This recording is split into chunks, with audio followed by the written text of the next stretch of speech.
नमस्कार, MB news म्हणजे महाराष्ट्रातील बातमीपत्रामध्ये आपले स्वागत आहे।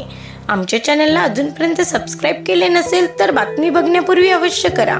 तर बघूयाची विशेष बातमी।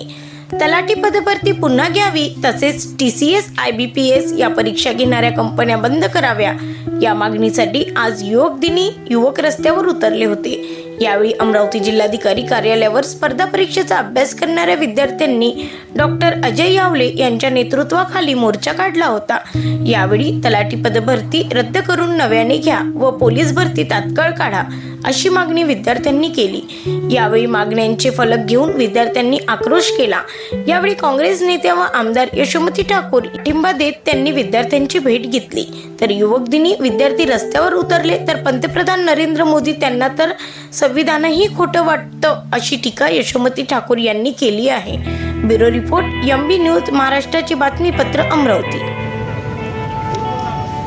TCS बंद झालं पाहिजे। मेन म्हणजे आम्ही पैसे भरत आहे इतके 900 रुपये, पण आम्हाला काहीच त्याचा फायदा नाही आहे। आता तलाठीसाठी आम्ही पैसे भरले, 900 रुपये चलन भरले, पण तलाठीचा पेपर फुटला आणि 200 पैकी 214 मार्क कोणाला मिळले? आम्ही पण शाळा शिकलो आहे, आम्हाला समजते 214 म्हणजे 200 पैकी 214 मार्क म्हणजे पूर्ण फेक आहेत ना। हे पूर्ण त्यांच्याकडून काय म्हणते स्वतःचा पैसा देऊन पूर्ण हे करून राहिले ना। आमचा थोडासा विचार करायला पाहिजे। पोलीस भरती मागच्या महिन्यात काढतो म्हटलं होतं डिसेंबर महिन्यात, पण आतापर्यंत अजून डिसेंबर गेला, आता जानेवारी आली, अजून पोलीस भरती आली नाही। आम्ही 4-4, 5-5 वर्षापासून अभ्यास करून राहिलो, आम्ही वाट पाहून राहिलो की भरती आली पाहिजे, पण आतापर्यंत अजून भरती आलीच नाही। मग आम्ही काय करायला पाहिजे?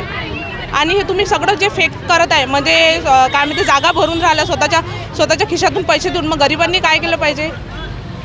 गरिबांचा सरकारने कम से कम गरिबांचा विचार केला पाहिजे थोडासा, आणि काय म्हणते बा भरती लवकरात लवकर निघाली पाहिजे। माझं नाव कोमल यशवंतराव हांडे। काय त्यांच्या मागण्या रास्त आहे? सरकार इतकं अंधाधून कसं काय काम करू शकतं? बघा, एक तर MPSCच्या परीक्षेला 1000 रुपये फी केली, ती फी कमी करायला हे लोक तयार नाही आहे। तलाठी भरत्या केल्या, त्याच्यामध्ये त्यांनी तो कारभार जो केलेला आहे तो घोंगळ करून ठेवलेला आहे। त्या ऑनलाईन परीक्षा घेतात, 200 मार्काचा पेपर असतो। विद्यार्थ्यांना जे काय त्यांनी नियम लावला तो 214, 222 असे मार्क कसे मिळू शकतात? आणि जो खरोखर अभ्यास करणारा आहे व्यक्ती, त्याच्यासोबत जर अन्याय होत असेल तर पोरं रस्त्यावर नाही उतरणार तर मग काय करणार आहे? आणि एवढी छोटी, आता एवढे IAS ऑफिसर्स आणि एवढे मोठे कॅबिनेटमध्ये बसतात, एवढं छोटा सेन्सिबली काम नाही करू शकत? असं कसं कोणत्या एजन्सीला काम देतात? एजन्सी, बस त्यांचं एकच ठरलेलं आहे, एजन्सी। अरे काय ते एजन्सी? जी पद्धत होती त्या पद्धतीने जर परीक्षा घेतल्या असत्या, हे सगळे पोरं कशासाठी एवढे नर्वस झाले असतं? एक तर बेरोजगारी एवढ्या मोठ्या प्रमाणात वाढलेली आहे, आज त्यांच्या परीक्षांमध्ये तुम्ही एवढा मोठा गोंधळ घालून ठेवलेला आहे, मग चिडचिड तर होणारच आहे ना। आम्ही या लेकरांसोबत आहोत, असं कसं हे लोक कमी करत नाही बघून घेतो।